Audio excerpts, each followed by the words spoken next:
बड़ी cool customer है Sandy no problem खराब हो गया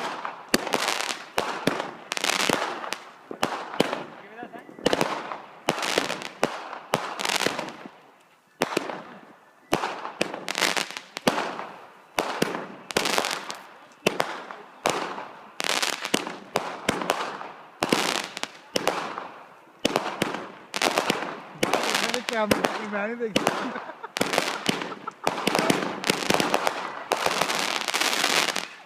कैमरा होने की तो रखा हो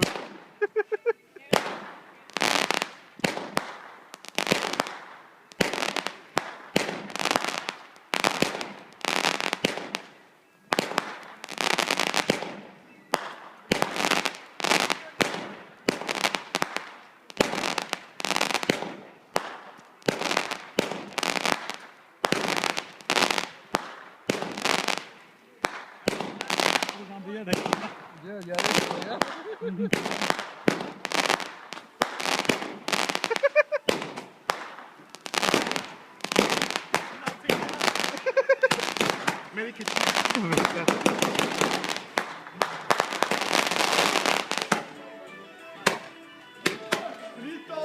Very nice!